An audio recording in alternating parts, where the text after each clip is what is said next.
Samarqand viloyatida transport nazorati inspeksiyasi hamda yo'l patrul xizmati xodimlari tomonidan o'tkazilgan reyd tadbirlarida yo'lovchi tashish qoidalarini qo'pol ravishda buzib, noqonuniy ish tutgan ayrim haydovchilar aniqlandi. Malika Saidova lavhasi shu haqda. Transportda xavfsizlikni ta'minlash, yo'lovchi tashishda belgilangan tartibga rioya etilishini nazorat qilish maqsadida Transport nazorat inspeksiyasi Samarqand viloyati hududiy bo'limi hamda viloyat yo'l patrul xizmati xodimlari hamkorligida reyd tadbirlari olib borildi. Opa singillarim bor bo'ldi. Ichida bu kishi so'ramasdan syomka qilib kelyapti faqat. Qayerdan qayerga ketayotgandilaringiz? Albuxoriga ketyapman uyimga.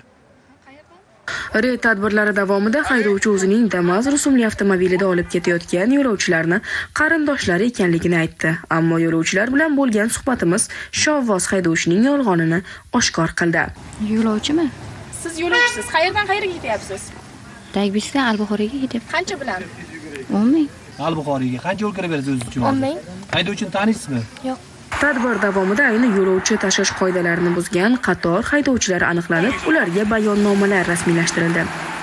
Haydovchilar uchun avtoshoh bekatlar bo'lsa-da, shahrimizning ko'chalarida yo'lovchi va haydovchilar harakatiga xalaqit qilib faoliyat olib borayotganlarga ham choralar ko'rilib, tushuntirish ishlari olib borildi.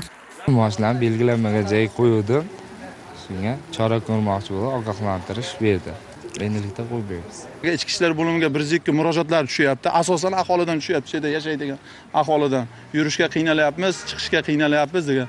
Shuning uchun reyd tadbirlari olib boryapmiz. Bu yerdagi avtotransport vositalarini haydovchilari boriga, aybiga pushaymon bo'lib, aybini tushunib yetganlar haydovchilarni bitta-ikkitasini ogohlantirdik. Qolganlarni hammasini tegishli tartibda ma'muriy bayonnoma rasmiylashtirib, qonuniy chorasini ko'rildi. Bu kabi reyd tadbirlari viloyatimiz bo'ylab olib borilmoqda. Malika Saidova, Ravshan Ahmedov, Zamon informatsion dasturi uchun Samarqanddan.